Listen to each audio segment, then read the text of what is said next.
सिद्धांत सब साहु मंगलम भगवान वीरो मंगलम गौतम गौणी मंगलम कुंद कुंदाद्रि जयंती मस्तु मंगलम सर्वमंगल मांगल्यम सर्व कल्याण कारकम प्रधानम सर्वं जयं जयतु नमः समय साय साभूत्य चकास्ते चित्स्वभावाय भावाय सर्वभावान्तर्चित् वन्दितु सब सिद्धे धूमचलमणो गतिं पत्ते वोच्छामि समय पावडमणिमो सुतकेडी गणिना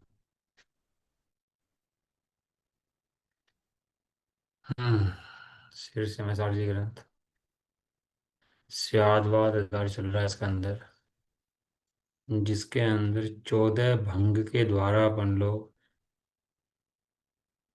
वस्तु का स्वरूप समझ रहे हैं। इसके अंदर कलश नंबर हमारा 251 अरे है। 53, 253। 253 चल रहा है, चलेगा 253 ना। हाँ, शुरू होएगा। छठा भंग। हम्म।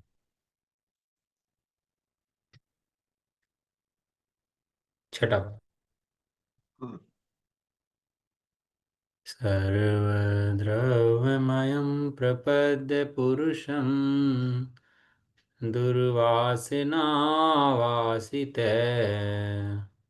स्वद्रव्ये भ्रमते पशु किल पर द्रव्येषु विश्राम्यति स्याद्वादी तु समस्ति वस्तुषु पर द्रव्यात्मना नास्ति ताम् जान निर्मल शुद्धि बोध महिमा स्वे वाशये। कलश नंबर छठा भंग की बात अपन लोग कर रहे हैं ना। पहले में आया था कि आत्मा स्व द्रव्य से है, स्व द्रव्य की अपेक्षा आत्मा की अस्थि है। स्व द्रव्य से हमेशा रहेगा, त्रिकाल रहेगा, कभी भी ऐसा नहीं होगा कि उस आत्मा का नाश हो जाए, सदाकाल रहने वाला है। अस्थि है, अस्तित्व गुण है, सत है। सत है मतलब सदाकाल रहने वाला है। अब छठे भंग का कलश रूप काव्य कहते हैं।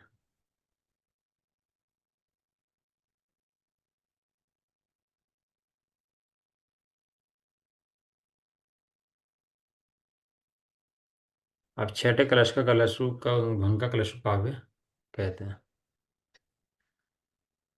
कह रहे हैं पशु, पशु का मतलब लिया उन्होंने सर्वथा एकांतवादी अज्ञानी।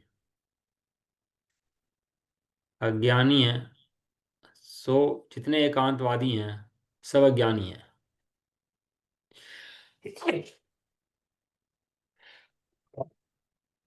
किसी भी धर्म में हो, कहीं भी हो, जैनी भी हो और एकांतवादी हो तो अज्ञानी है और वो पशु के समान है। वो कह रहे हैं दुर्वासना से वासित होता हुआ, दुर्वासना वासित है। दुर्वासना में बुरी भावनाओं से रहता हुआ, बुरी वासनाओं के बीच में बसता हुआ, रहता हुआ, आत्मा को सर्व द्रव्य में मानकर पुरुषम स्वद्रव्यम प्रपद्य। वो आत्मा, पुरुष माने आत्मा, आत्मा को सर्व द्रव्य में मानकर। ये देखो, मानना बड़ा कमाल की चीज है। जब मानना है ना, यही सारा धर्म बसता है। वस्तु तो वस्तु के अंदर है, वस्तु तो कभी अन्य रूप हुई नहीं है। एक वस्तु अन्य रूप कभी भी होती नहीं है। ये तो महान सिद्धांत है। और ये अमृत है, पिए जाने वाला वास्तव में। ये निर्भरता का अमृत है, जिसे पी करके जीव निर्भर हो जाता है। लेकिन ऐसा ना मान करके केवल मान्यता के अंदर ही संसार बसता है। इसका संसार बसता है इसकी मान्यता में। मानना सही कर दे तो सब सही हो जाए, और मानना सही ना करे तो कुछ सही ना हो। इसकी रुचि जो है ना, जो रुचि है, मान्यता है इसकी, वे नहीं बदलती। ये धर्म पड़ता रहेगा, अंत की मान्यताएं, जहां पर धर्म बसता है, जिन जड़ों के अंदर अमृत बसता है इसके, ये जड़ नहीं बदलती इसकी। ऊपर हाँ। ऊपर से बदल के सोचता है, बदल जाएगा। पत्ते साफ करने से वृक्ष नहीं फलता, जड़ में पानी देने से वृक्ष पे फूल पत्ते सब आते हैं। आते हैं ना। ऐसे ही ये मान्यताएं तेरी जड़ें हैं। किसकी जड़ें हैं ये मिथ्यात की जड़ें भी यहीं बसती हैं और सन्मत की जड़ें भी यहीं बसती हैं। मिथ्यात की जड़ों को मिटा करके और सम्यक की जड़ों को उत्पन्न करके, सम्यक्त रूपी जड़ से चायत रूपी फल लगते हैं। जड़ जड़ कहाँ की चाहिए? सम्यक देखिए। सम्यक्त। मिथ्यात रूपी जड़ों में चारित्र के मोक्ष के फल नहीं लगते हैं। तो जड़ क्या है? कि जड़ तेरी मान्यता है। ये कोई और कहीं से नहीं आती बाहर से। तू मानता क्या है, कहता क्या है, करता क्या है, उसकी बात नहीं है। कहना करना तो बात की बात है। सबसे पहले तो बात यह है कि तू मानता क्या है। अगर मानने के अंदर ही दोष है तो भाई कुछ नहीं हो सकता। मानना मैंने श्रद्धा करना। ये श्रद्धा गुण जीव का है। तो ये श्रद्धा करता है पर की, अज्ञानता की गुलामी करता है पर की, तो इससे ज्ञानी हो जाता है। और सर्व द्रव्यों को, जगत के अंदर जितने परद्रव्य हैं, कितने परद्रव्य हैं जगत के अंदर? कितने परद्रव्य हैं ये बताओ? ये परद्रव्य तो अनंत हैं। हाँ, अंत है परद्रव्य। अनंत जीव द्रव्य, अनंत अनंत भूतल द्रव्य, धर्म द्रव्य, आकाश द्रव्य और असंख्यात काल द्रव्य। हम्म, लेकिन वो ज्ञान में जो गे बनते हैं वो एक रूप है। तो पर द्रव्य करता है मतलब अपने को गे रूप करता है। अपने को अनंत द्रव्य में करता है, अनंत रूप नहीं करता, अपने को गे में करता है।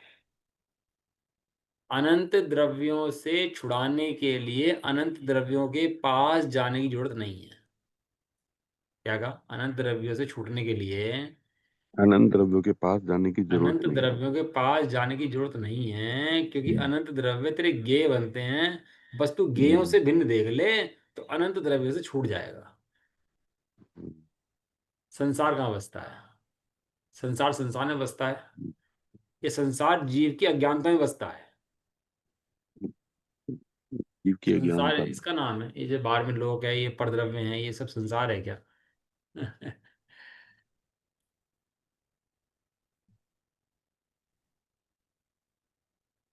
ये समस्त संसार थोड़ा ना है। जो तेरी मान्यताओं में इस परद्रव्य के प्रति रुचि है, जो तेरी रुचि है, वो उसी का नाम संसार है। जिस क्षण तू वो रुचि का अभाव कर देगा, रुचि हटा देगा, उस क्षण संसार का अभाव हो जाएगा। तीर्थंकर भगवान ने भी संसार के अभाव के लिए संसार में कुछ नहीं करा।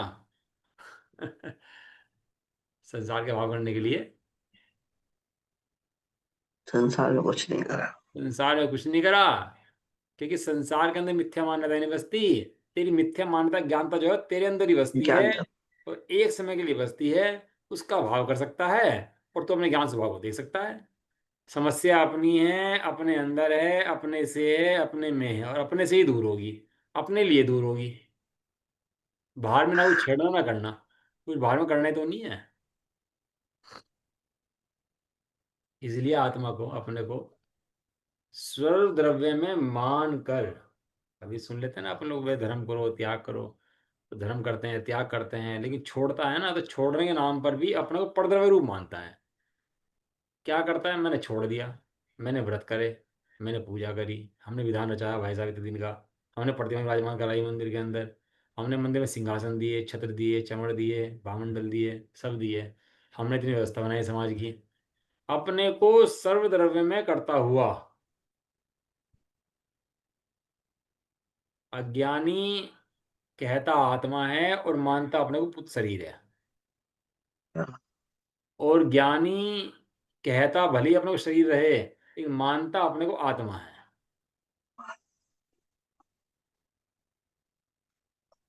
तू अपने को मानता क्या है? बात कहने की करने की है ही ना यहाँ पर। चाणक्य का बहुत उपदेश सुनता है, चाणक्य का नीति से वाक्य बहुत सुनता है। अच्छे से रहो भैया, वाणी का प्रयोग सही करो, और मन का सही करो, हाथों का प्रयोग सही करो, बहुत सुनता है, बहुत सुनता है चढ़ने को, और अच्छा भी लगता है, और लगता भी है धर्म है इसके अंदर। लेकिन इस जब तक इसका कर्तापना तेरे अंदर में है, कि देह का कर्ता मैं हूँ, वाणी का कर्ता मैं हूँ, वाणी को बदल सकता हूँ, मन के विचार को बदल सकता हूँ, जब तक तेरे अपने आत्मा के प्रति ऐसा कर्तापना है, तब तक ये मिथ्यात्व अज्ञान है तेरा। हम्म, आदमी को लगता है कि बदलो तो सुखी हो, अरे ना बदले तो सुखी हो, क्योंकि तू अनबदला है। आत्मा को सर्वद्रव्य में मानकर पर द्रव्यों में स्वय द्रव्य के भ्रम से पर द्रव्यों में विश्राम, करता है। पर द्रव्य में विश्राम, विश्राम यति, विश्राम करता है। अभी अपन गए ट्रेन में, और ट्रेन में अपने ट्रेन में घुसे और किसी और सीट पर लेट गए, और वो आए नहीं अभी, एक दो स्टेशन तक तो हम आराम करते रहे। हमने सोचा सीट तो हमारी है भाई, आराम से, और मन में ये भी है कि सीट हमारी है, और आराम से लेट भी गए। और थोड़ी देर बाद आया वो झकझोरा उसने, भाई साहब सीट आपकी नहीं है, सीट तो मेरी है। कहना क्या बात कर रहे हैं, मैं सो रहा हूँ इसके ऊपर तो, दो स्टेशन निकल गए, ये सीट तो मेरी हो गई। कि भाई साहब नंबर देखो इसका, कि नंबर किसका है। नंबर मिलाया तो कहना ओहो, ये तो मेरी सीट है ही नहीं। जब विश्राम कर रहा था, अब वो उठ जाएगा कि वहां बैठा रहेगा। उठ उठना जाएगा। पड़ेगा, उठना ये बात पड़ेगा। नहीं, उठना, यदि न्यायवान होगा तो आराम से उठ जाएगा, अगर बदमाश हुआ तो उसे उठना पड़ेगा। आराम से उठ जाएगा कि भैया सही में गलतफहमी हो गई थी। ऐसे परद्रव्यों में विश्राम कर रहा है, गलतफहमी के कारण से कर रहा है। परद्रव्य को अपना मान रहा है, गलतफहमी से कर रहा है। अब शरीर जब मरता है ना, किसी को कैंसर हो जाए, 6 8 महीने 1 साल कैंसर चल जाए किसी को, और क्षण क्षण मरे, एक एक क्षण मरे, ओहो, बस कैसी दवाइयाँ चले, कैसी उसकी वो चले, इलाज चले, और क्षण क्षण क्षण क्षण मृत्यु मृत्यु मृत्यु दिखाई दे उसको, तो ये परिणामों की जाति देखो कैसी होती है उसकी, 1 2 4 6 महीने हो, हैं, और कैसे परिणाम उसके, कैसे अकुलतंग हो जाता है, फिर तो बीमारी, ऊपर से मरने का डर भय सब। क्यों होता है? क्योंकि वो स्वद्रव्य में विश्राम नहीं करता, परद्रव्य में विश्राम करता है। जितनी हम भोगते हैं ना पर को, ये सब परद्रव्य में विश्राम है। स्वद्रव्य में विश्राम करे तो ऐसी इतनी आकुलता नहीं हो सकती, कम से कम श्रद्धांजनित तो आकुलता नहीं हो सकती। और स्वादवादी तो समस्त वस्तुओं में परद्रव्य रूप से नास्तित्व को जानता हुआ। वो परद्रव्य से मेरी क्या है? नास्तिक। नास्ती। परद्रव्य का संबंध है कि नहीं है? कि नहीं। हाँ संबंध है। कौन सा संबंध है? कि नास्तिक का संबंध है। नास्तिक का संबंध है, नहीं है तेरा विद्या सब संबंध परद्रव्य से। और ऐसा नास्तित्व को जानता हुआ जिनकी शुद्ध ज्ञान महिमा निर्मल है, शुद्ध ज्ञान की महिमा अत्यंत निर्मल बढ़ती है, अंतरंग में जो शुद्ध ज्ञान का सरोवर है वो निर्मल रूप से बहता है, शुद्ध ज्ञान का झरना अंदर में झड़ता है। शुद्ध ज्ञान की महिमा को, महिमा में ऐसा वर्तता हुआ स्वय द्रव्य का ही आश्रय करता है, पर द्रव्य का आश्रय। अच्छा। देखो भगवान है ना केवल ज्ञानी, सिद्ध भगवान है, केवल ज्ञानी मत पढ़ो, सिद्ध पढ़ो। तो सिद्ध तो साक्षात सिद्ध हैं, दस देह आदि है नहीं उनके, तो ना राग आदि के हैं उनके, तो ना कर्म आदि हैं उनके, तो वहाँ तो समझ में आना आसान है कि हाँ भैया सिद्ध हैं, सदा शुद्ध हैं, वहाँ शरीर आदि कर्म आदि नहीं है। लेकिन जब आप नीचे गुण स्थान के अंदर आते हैं ना, नीचे की अवस्थाओं में जब अपन लोग आते हैं, 13वें में 12वें में 10वें में 9वें में, और नीचे गिरो तो चौथे में 5वें में पहले में भी आ जाते हैं, तो वहाँ पर ये दोनों भिन्न भिन्न हैं, ये समझना थोड़ा कठिन पड़ जाता है। जबकि सिद्धों का समान स्वरूप है अब सब जीवों का, किसी का ऐसा तो नहीं कि सिद्धों से अलग हो, कोई जीव सिद्धों से अलग हो कभी हो सकता है? कि कभी नहीं हो सकता है, क्योंकि जितने सी सिद्ध हैं, जितने जीव हैं, वे सब सिद्धों के समान ही हैं। शरीर सिद्ध भगवान आदर्श तुम्हें, मेरे। मेरे। सिद्ध समानी सदा पद मेरो, सिद्ध सदा पद मेरो, सिद्ध समानी मेरा सदा पद है, सबका जीवों का पद ऐसा ही है। इस सिद्धों को तो समझना भारी है, लेकिन यहाँ इस संसार अवस्था में जहाँ शरीर की क्रियाएं अपने अनुसार होती हों नहीं होती हों, अपने रागादिक हों कषायादिक हों क्रोधादिक हों, ये सब हों, उनके बीच में वैसा ही भगवान आत्मा समझना। कैसा भगवान आत्मा? जैसा सिद्ध भगवान है ऐसा ही मैं हूँ। इन क्रियाओं से भिन्न, मन से भिन्न, वचन से भिन्न, काया से भिन्न, राग से भिन्न, कषाय से भिन्न, क्रोध से भिन्न, मान से भिन्न, माया से भिन्न, लोभ से भिन्न। ये जो अपनी पर्याय है ना, कम ज्ञान की, अल्प ज्ञान की, इनसे भी भिन्न, ये गुण है ना अपने, इनसे भी भिन्न मैं एक अखंड अभेद गायक परमात्मा, सिद्धों के समान, वो समझना थोड़ा भारी पड़ जाता है फिर। नहीं नहीं, थोड़ा तो हम करते हैं, कुछ तो करते हैं, ऐसे थोड़ा ना होता है। ऐसे सिद्ध कैसे बन जाएंगे? सिद्ध तो बनने के लिए कुछ करना पड़ेगा ना। बताओ, सिद्ध बनने के लिए कुछ करना पड़ेगा? क्यों जी? सिद्ध बनने के लिए कुछ करना पड़ेगा? कि तू बना सिद्ध बनाया बनने के सिद्ध, तू बना बनाया सिद्ध है। सिद्ध है। अकृत्रिम भगवान है तू। अकृत्रिम भगवान कहाँ है? अकृत्रिम माने जिसे किसी कृत्रिम। को बनाने की जरूरत, जिसे किसी ने बनाया नहीं है, बनाने की जरूरत है नहीं। तू हम्म, भी अपने में कुछ नहीं कर सकता, क्योंकि तू बना बनाया अनंत गुणों का भगवान है। तुझे उसमें अपने अंदर कुछ करने की जरूरत नहीं है। ये तो भगवान आत्मा तू है भैया। एको में सांस दो अप्पा, मैं सदा काल एक शाश्वत हूँ।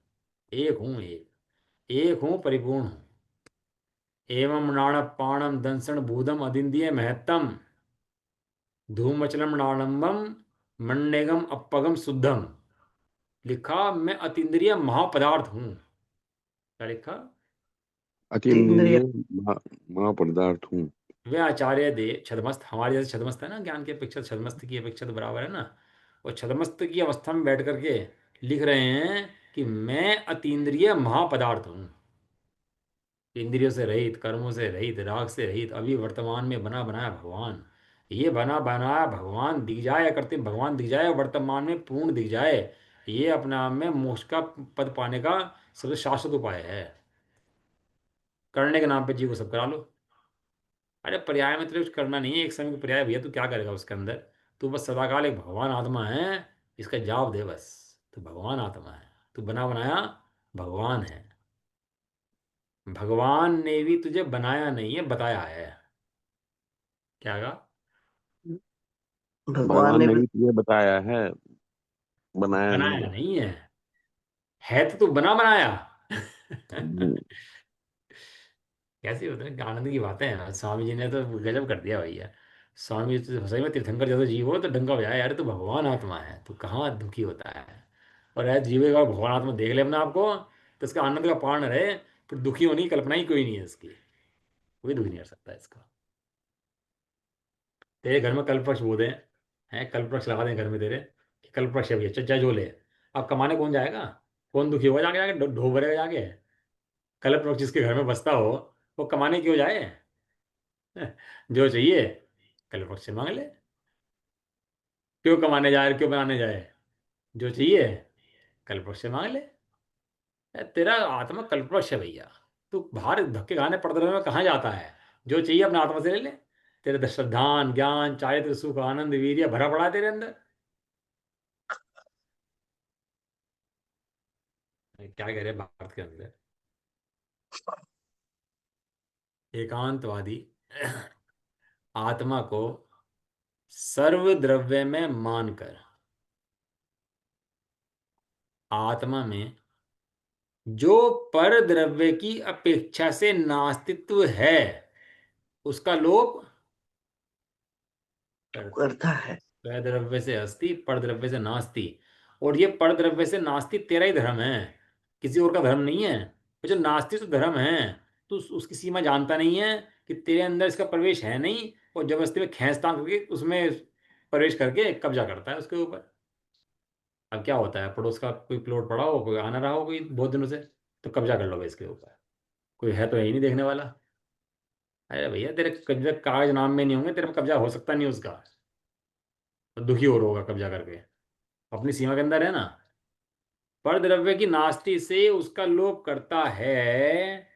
और स्यादवादी तो समस्त पदार्थों में, समस्त पदार्थ जितने पदार्थ हैं, उन पदार्थों में पर द्रव्य की अपेक्षा से नास्तित्व मानकर निज द्रव्य में, रमता है।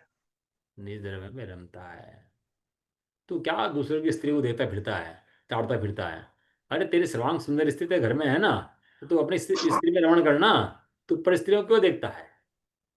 धन को क्या देखता है दूसरे के? अरे तेरे पास पर्याप्त धन है ना, तो उसका भोग कर ले। ये दूसरे के धन पर दृष्टि है।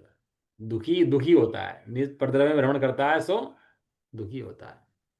इस प्रकार परद्रव्य की अपेक्षा से नास्तित्व का, असतपने का भंग कहा। अपेक्षा लगाई। परद्रव्य की अपेक्षा नास्ती है, अपने स्वद्रव्य की अपेक्षा नास्ती नहीं है। क्या कहा?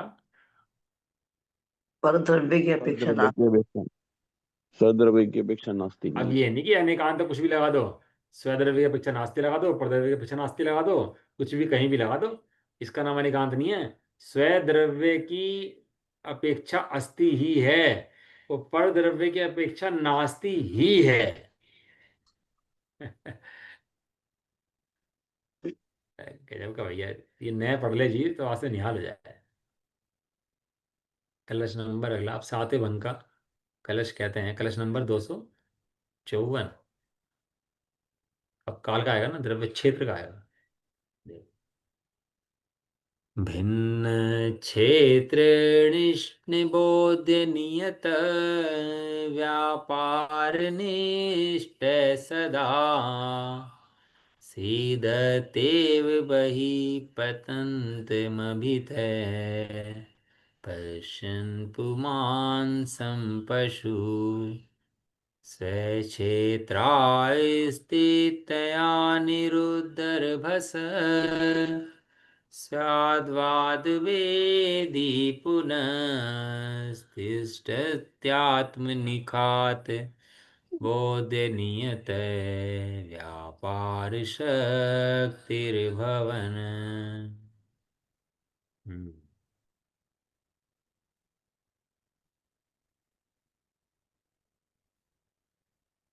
पशु, साते भंग का कलशु, पशु अर्थात एकांतवादी अज्ञानी। ज्ञानी। भिन्न क्षेत्र में रहे हुए गेय पदार्थों में जो गेय गायक संबंध रूप निश्चित व्यापार है, उसमें परिवर्तता हुआ। क्षेत्रों पर कब्जा करता है। ये क्षेत्र हमारा, ये क्षेत्र हमारा, क्षेत्रों को अपना मानता है। और मर जाता है तो सारे क्षेत्र यहीं रखे जाते हैं और चला जाता है। फिर किन्हीं और क्षेत्रों में जाएगा तो उन क्षेत्रों में कब्जा करेगा। ज्ञान का गेय जहां बन जाएगा, इस जीव की प्रवृत्तियां वहीं अधिकार करना शुरू कर देगा। क्या कहा? ज्ञान में जहां गेय बनने शुरू हो जाएंगे, यही प्रवृत्ति शुरू कर देता है। वहीं प्रवृत्ति शुरू कर देगा। ज्ञानी वहीं प्रवृत्ति शुरू कर देगा। अब अमेरिका में लोग रह रहे होंगे, वहाँ की प्रॉपर्टी में लगे होंगे, वहाँ की प्रॉपर्टी है। कोई लंदन में रह रहा होगा, वहाँ की प्रॉपर्टी। यहाँ रह रहा है, यहाँ की प्रॉपर्टी। जहाँ रह रहा है वहाँ स्वर्ग में रह रहा होगा तो मेरी संपत्ति। कहीं भी पड़ा होगा जी, वहाँ अपनी कब्जा करने की कोशिश करेगा। किस पर क्षेत्र पर। इसका ये अज्ञानी का, ये बस गुण समझ लो, अज्ञानी के गुण कहे हैं कि भाई ये पर क्षेत्र पर कब्जा करना चाहता है अपना। पर क्षेत्र को कब्जा लूंगी इस तरह से। आप देखो मकान होते हैं लोगों के, तो बढ़ा बढ़ा के कब्जाते रहेंगे, कब्जाते रहेंगे, कब्जाते रहेंगे, बढ़ाते रहेंगे, बढ़ाते रहेंगे, वह कब्जा कर ले। भिन्न क्षेत्र में रहे हुए गेय पदार्थों में जो गेय पदार्थ हैं और जिनसे गेय गायक संबंध मात्र है, और कोई संबंध नहीं है, जिस पर क्षेत्र में रहे हुए हैं, जो परद्रव्य हैं, उनके संबंध रूप निश्चित व्यापार है, उसमें बढ़ता हुआ आत्मा को संपूर्णतः बाहर पर क्षेत्र में पड़ता देखकर स्व क्षेत्र से आत्मा का अस्तित्व ना नाम। मानकर स्वनाश को प्राप्त होता है। सदा सीदती, सीदती, सीदती की तरह जलता है, नाश को प्राप्त होता है। सिद्धति मतलब जलता है। नाश को प्राप्त, जलता है, नाश को प्राप्त होता है। ये जो है ठंड में जो तुषार पड़ती है उसको होता है सीदती। उसमें ठंड में वो सब जल जाती है, तुषार, वो घास वगैरह जल जाती है तो ठंड में सीदती। हम्म। पेड़ पौधे जल जाते हैं बर्फ से। हाँ, ठंड में वो हो जाता है। ठंड में जल जाते हैं। सदा नाश को प्राप्त होता है। ऐसे अज्ञानी बाहर के पर क्षेत्र में रहे हुए पदार्थों को, जो अपने ज्ञान में बने हैं मात्र गेय, उस गेयों पर अधिकार करता हुआ, उन गेयों जनित पर क्षेत्र पर कब्जा करता हुआ, अधिकार करता हुआ, अपने को अज्ञान रूप प्रणम करता हुआ सदाकाल अपने को नाश को प्राप्त कराता रहता है। स्वक्षेत्र है आत्मा का। आत्मा का अपना स्वक्षेत्र कोई है कि नहीं है? हैं? गवर्नमेंट ने मकान दे दिए सब गरीबों को, भैया तुम रहो अपनी झुग्गियां, झुग्गियां छोड़ो, मकान बना दिए सबके लिए, फ्लैट बना दिए। अब 100 लोग थे, 200 लोग थे, सबके लिए फ्लैट बना दिए हैं, ये तुम इस फ्लैट में, तुम इस फ्लैट में, सबके लिए फ्लैट दे दिए। और अपने अपने क्षेत्र में रहो। तो आज आज खराब होती है उन लोगों की। वे करते क्या है, फ्लैट तो बेच देते हैं अपना, और वहाँ पे झुग्गी मार के बसते हैं। आता है ना झुग्गी बनाने की, वहां से महल बनाने की आदत नहीं है। आचार्य देव कहते हैं तेरा स्व क्षेत्र है, तेरा अपना क्षेत्र है, तेरे अपने प्रदेश हैं, तो असंख्यात प्रदेशी है, तेरे ज्ञान प्रदेश हैं। तेरे एक एक प्रदेश पर अनंत अनंत गुण बसते हैं। असंख्यात प्रदेशी है ना। पर एक एक प्रदेश पर क्या क्या बसता है तेरे? एक संपत्ति कितनी है तेरी? एक प्रदेश पर अनंत अनंत गुण बसते हैं, और असंख्यात प्रदेश पर तेरे अनंत गुण बसते हैं। ये तेरा क्षेत्र है। और इसके बाहर जो राग का क्षेत्र है, वो राग का क्षेत्र तेरा क्षेत्र नहीं नहीं है। है। अज्ञानता का क्षेत्र तेरा क्षेत्र नहीं है। नहीं। नहीं है। जो पर्याय है ना, पर्याय के अंदर भी मति ज्ञान शुद्ध ज्ञान है ना, वो तेरा क्षेत्र नहीं है। और जो पर्याय के अंदर जो केवल ज्ञान हो जाएगा ना, वो केवल ज्ञान तेरा क्षेत्र नहीं है। तेरा क्षेत्र क्या है? तेरा क्षेत्र परिपूर्ण संपूर्ण ज्ञान है। वो क्षेत्र तेरा क्षेत्र है। वो केवल ज्ञान तो एक समय की पर्याय है। तेरा क्षेत्र कौन सा? परिपूर्ण ज्ञान स्वभाव तेरा क्षेत्र है। आत्मा को संपूर्णतः बाहर पर क्षेत्र में पड़ता देकर स्व क्षेत्र से आत्मा का अस्तित्व ना मानकर सदा नाश को प्राप्त होता होता है। है। वो अज्ञानी को अपने क्षेत्र पता होता ही नहीं है। मेरी क्षेत्र कितनी, मेरी सीमाएं कितनी, मेरी संपत्ति कितनी, पता ही नहीं रहता। बस अज्ञानता से कब्जा करता रहता है बस। और स्यादवाद के जानने वाले तो, जिन्हें स्यादवाद का ज्ञान है, ये जानते हैं अनेकांत का स्वरूप। अनेकांत किसे कहते हैं? स्व क्षेत्र से अस्तित्व के कारण जिसका वेग रुका हुआ है, स्व क्षेत्र अस्तित्या निरुद्ध रभ से, स्व क्षेत्र के अस्तित्व के कारण जिसका वेग रुका हुआ है, ऐसा होता हुआ अर्थात स्व क्षेत्र में वर्तता हुआ। उसका वेग बाहर में नहीं बढ़ता, उसका वेग स्व क्षेत्र में बढ़ता है। कहाँ से बढ़ता है स्व क्षेत्र उसका? स्वक्षेत्र में। हाँ, उसका पर्याय का वेग स्व क्षेत्र में बढ़ता है। ऐसा जान करके पर पे कब्जा करने की कोशिश नहीं, स्व क्षेत्र है। और तू कितना भैया कब्जा करने की कोशिश कर ले, पर तेरा आज तक हुआ नहीं है, कभी तेरे पास रुका नहीं है। सदाकाल आता जाता रहता है, बदलता रहता है। और तेरा स्व क्षेत्र तेरे पास से आज तक गया नहीं है, सदाकाल रहता है। तू कहीं भी गया हो, लोग के किसी क्षेत्र में गया हो, लेकिन अपने क्षेत्र से बाहर कभी नहीं गया। अपने क्षेत्र से बाहर कभी कभी नहीं नहीं गया। गया। कभी नहीं गया। अब अपने हाथ पैर है ना इतने बड़े इस व्यवहार से, कि आपने हाथ पैर की सीमाएं हैं। अगर मैं महल का वासी हूँ, मैं नगर का वासी हूँ, मेरी इतनी प्रॉपर्टी है, तो शरीर से बाहर निकल सकता है क्या? शरीर से बाहर निकलने की व्यवस्था तेरे पास है क्या, कि तू बाहर जाकर कब्जा कर लेगा सबके ऊपर? निकलने की व्यवस्था है नहीं, और सोचता सब मेरा है। अरे तो शरीर से बाहर तो निकल के दिखा। है तो अपने ज्ञान क्षेत्र में रहता है, तो ज्ञान क्षेत्र से बाहर निकल के दिखाना अपने। ज्ञान क्षेत्र से बाहर निकलने की व्यवस्था तेरे पास है ही नहीं। और ये आनंददायी बात है। सह क्षेत्र के अस्तित्व के कारण जिसका वेग रुका हुआ है, जो रुक गया है, कहाँ रुक गया है? अपने स्व क्षेत्र के अस्तित्व में रुक गया है। जिसका वेग रुक गया है परद्रव्यों से, और अपने क्षेत्रों में बहने लगा, ऐसा आत्मा में ही आकार रूप हुए ज्ञेयों में निश्चित व्यापार की शक्ति वाला टिकता है, जीता है, नाश को प्राप्त नहीं है। नहीं। आत्मघात बोध्य नियत व्यापार शक्ति भवन है।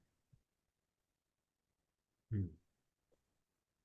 जो परक्षेत्र है ना, वो परक्षेत्र ज्ञान में आकार बने हैं मात्र, बस। इसको बोलते हैं ज्ञान आकार। ज्ञान में परद्रव्य आकार बने हैं। और वे आकार हैं तो वो क्या है? वो ज्ञेय हैं। उनमें निश्चित शक्ति है अपने व्यापार करने की, वो उसमें नहीं रहता। लेकिन जो अपनी ज्ञान शक्ति है, जो आत्मा है, जिसकी वो शक्ति है, उस आकार में जीता है, उस ज्ञान में रहता है, और नाश को प्राप्त नहीं होता। और अज्ञानी तो परक्षेत्र में रहता हुआ, कोशिश करता हुआ नाश को प्राप्त। नहीं ये जो होता। दो देशों में युद्ध हो जाते हैं, किस बात के युद्ध छिड़े हैं सबके अंदर? इतने देश दुनिया जो है युद्ध छिड़े हैं, कहाँ बात को लेकर छिड़े हैं? कब्जा पर करने के क्षेत्र लिए। पर क्षेत्र में कब्जा करना। पर क्षेत्र पर कब्जा करना। मात्र युद्ध का एक ही कारण है, पर क्षेत्र पर कब्जा करना। अपने जितने भी हैं ना, ये अपने लोग के अंदर जो युद्ध छिड़े हैं, पर स्त्री, पंथ, पर धन और पराई जमीन है, उस पर कब्जा करना, सब ये लड़ाई के झगड़े के कारण है।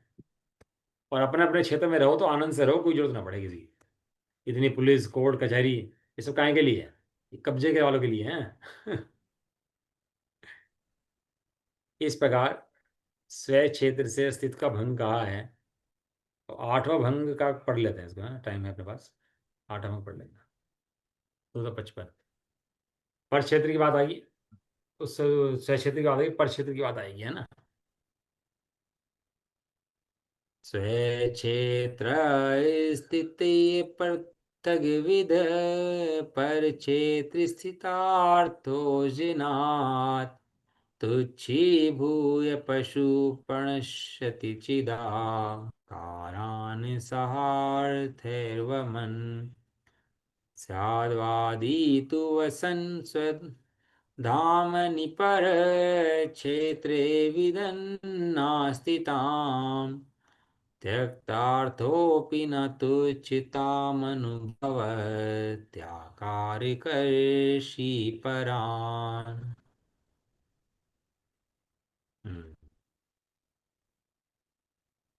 पशु अर्थात सर्वथा एकांतवादी अज्ञानी। इन्हीं 14 भंग का आचार्य देव ने लिख के लिया था, और इन्हीं 14 भंग को कलश में लिख रहे हैं।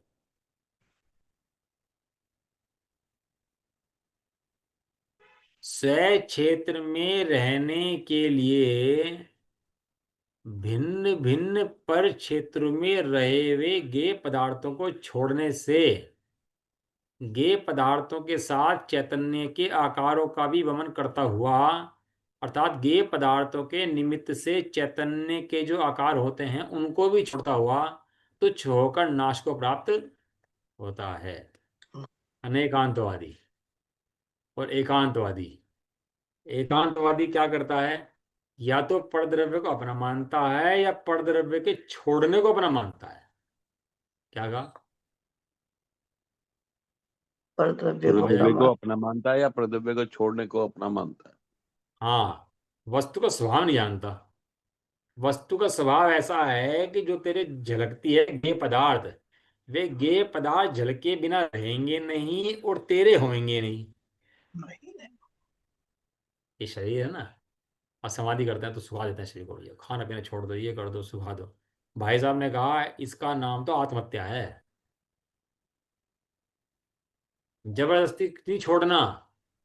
वहां शरीर की स्थिति ना हो, शरीर योग्य रूप से ना चल पा रहा हो, तो अपने सम्यक दर्शन ज्ञान चारित्र में रहना और शरीर पर से लक्ष्य छोड़ना, इसका नाम समाधि है। सदाकाल शरीर के पीछे पड़े रहना, शरीर के पीछे पड़ जाना लट ले करके, इसका नाम समाधि। नहीं है। नहीं है। हाँ, शरीर के पीछे लट लेके नहीं पड़ना, शरीर की क्रियाओं को सहज छोड़ देना, अपनी ज्ञानी क्रिया में सहज है ना। अब ये क्या ज्ञानी कर रहा है? गेहूं के पीछे लट लेके पड़ा है। इसको छोड़ दूंगा, इसको हटा दूंगा, इसको ऐसा कर दूंगा। तो ये भी ऐसे ही मूर्ख है जैसे वो पहले वाला मूर्ख था।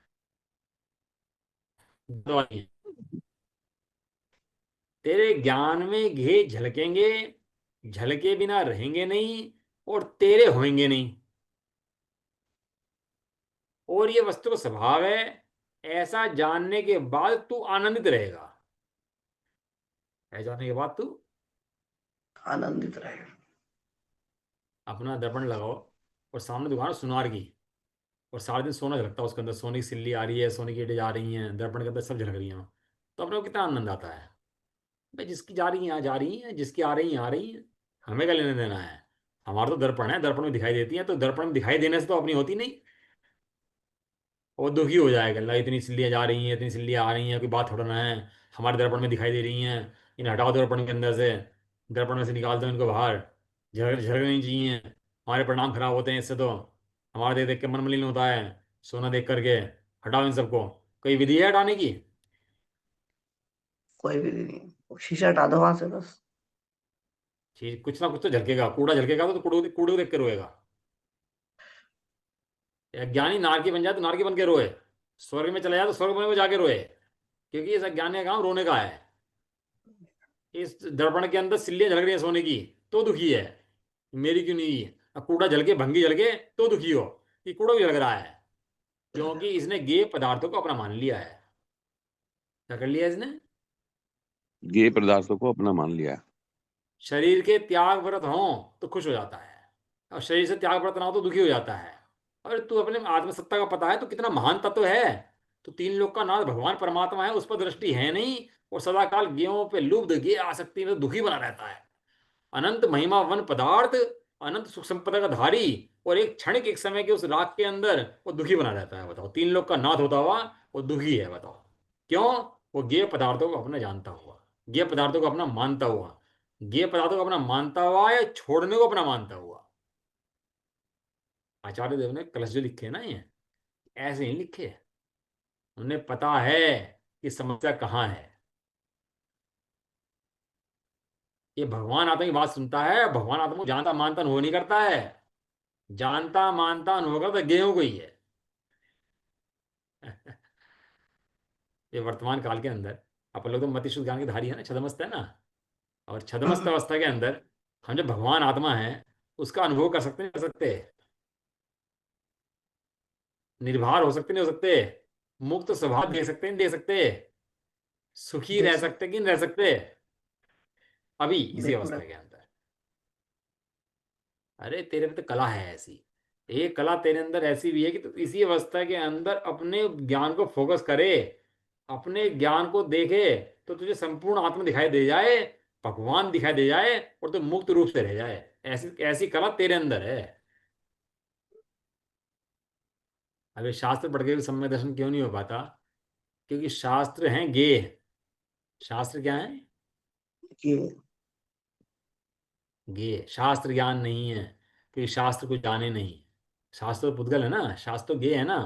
और शास्त्र की बहुत महिमा है, होनी भी चाहिए, उसमें कोई बात नहीं है। लेकिन उस शास्त्र के अंदर आत्मा तो नहीं है ना भैया। शास्त्रों ने आत्मा बताया है, लेकिन आत्मा तो यहाँ पर है ना। तो शास्त्र की तो बहुत महिमा है, और अपने आत्मा की महिमा ना है, क्या होगा बताओ उसका?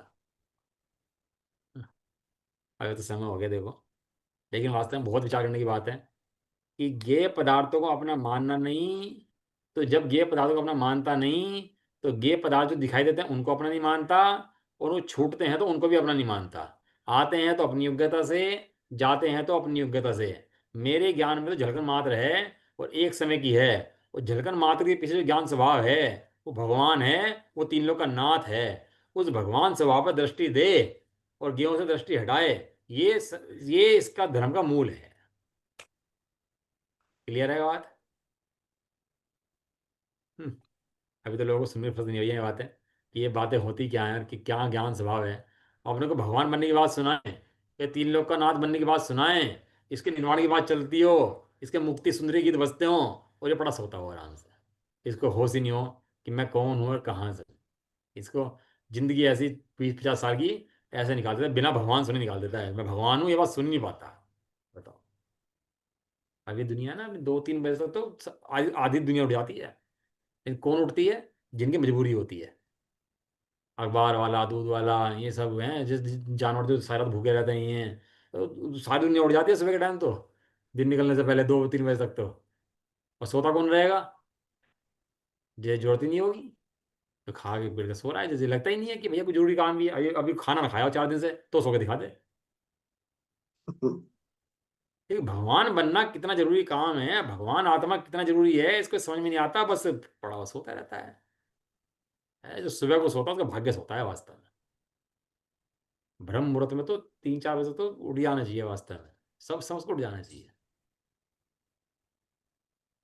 चलो भैया, ये गेय पदार्थों से भिन्न अपने को जो भगवान ज्ञान स्वभावी आत्मा है उसको देखें, जानें, उसका निर्णय करें, वही भगवान है, वही धर्म है। और उस आत्मा के अलावा कहीं धर्म है बाहर में रखा नहीं है जो उठाकर ले आए। वही धर्म है।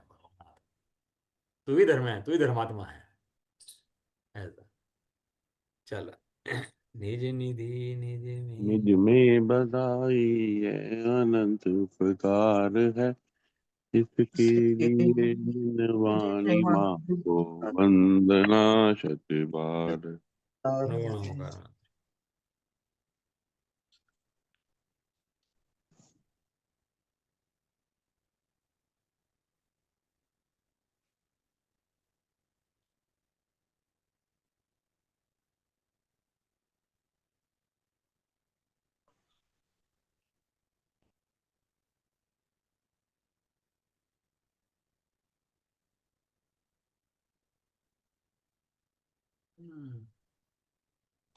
जय बृहद्वासिनी माता की। जय हो। जय हो। महान जैन धर्म की। जय हो। जय एक साथ बोलिए। जय जिनेन्द्र, जय जय जिनेन्द्र, जय सबको जय। जय हो जय जिनेन्द्र, हो जय। जय